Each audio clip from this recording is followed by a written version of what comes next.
Votre invitée Béatrice Rulle aujourd'hui, 6 minutes avec Mauro Poggia, conseiller d'État chargé de la santé. Réaction bien évidemment ce matin sur la hausse des primes maladie. Bonjour Mauro Poggia. Bonjour. Merci d'être sur Radio Lac ce matin. Nouvelle hausse des primes maladie, plus 4,7% en moyenne pour Genève.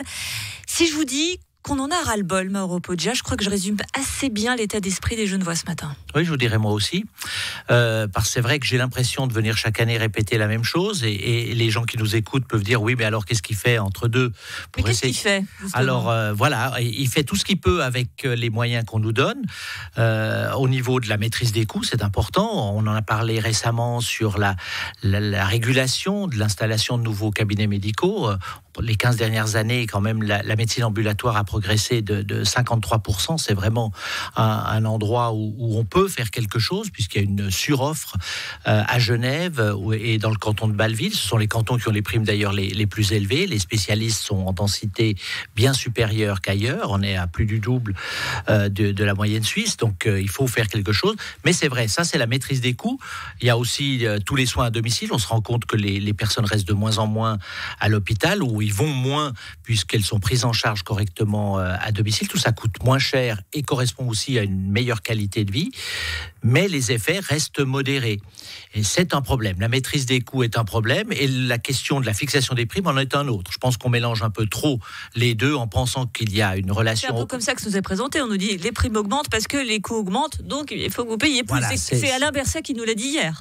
Je pense que c'est un peu simpliste parce qu'effectivement, si c'était le cas lorsqu'il y a des excédents de recettes parce que les primes ont été estimées trop élevées pour couvrir les besoins et qu'on se rend compte que finalement on a moins dépensé que ce qu'on avait projeté, il faudrait rendre l'argent à ceux qui l'ont versé. Or, c'est jamais comme ça. C'est un clapet à sens unique. Le trop versé va dans les réserves. C'est ce qu'on appelle des excédents et pas des bénéfices, puisque nos assurances ne font pas des bénéfices, ils font des excédents de recettes.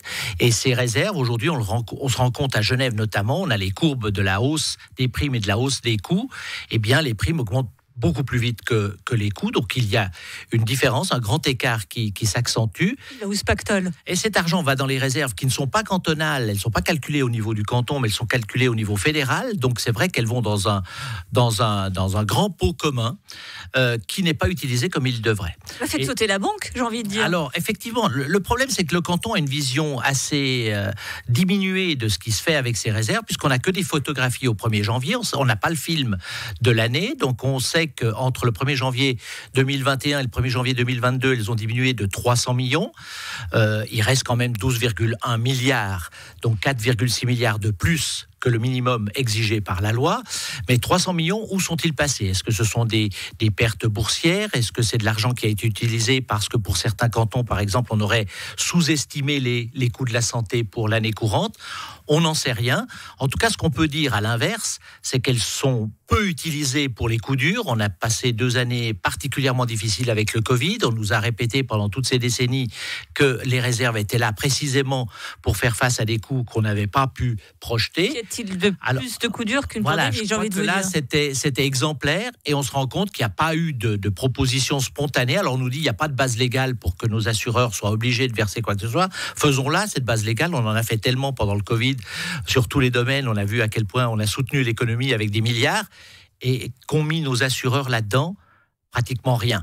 Ils ont bénéficié, mais nous aussi indirectement, du fait que beaucoup d'opérations ont été déplacées, puisqu'il y avait le Covid. Aujourd'hui, il y a un effet rattrapage, on s'en rend bien compte.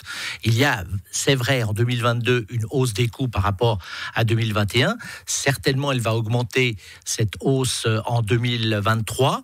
De combien, nous n'en savons rien. Encore une fois, ça fait partie du système. Ce sont des projections sur l'évolution de la situation. Ce que je souhaiterais, évidemment, c'est qu'à la fin de l'année, si on se rend compte qu'on a trop encaissé par rapport aux projections, qu'on a donc été trop pessimiste, eh bien qu'on rende l'argent à ceux qui l'ont versé. Or, le système n'est pas celui-là, et les cantons demandent, et ce serait mon vœu, demandent à reprendre la main véritablement sur le contrôle de l'utilisation des sommes. Chaque sou versé par un assuré suisse doit servir au coût de la santé et à la gestion évidemment du système et pas à autre chose. Aujourd'hui, malheureusement, on l'a vu encore récemment, il y a des passerelles comptables apparemment occultes entre la base et les complémentaires. On a épinglé la CSS pour l'effet contraire, l'utilisation d'argent des complémentaires pour la base.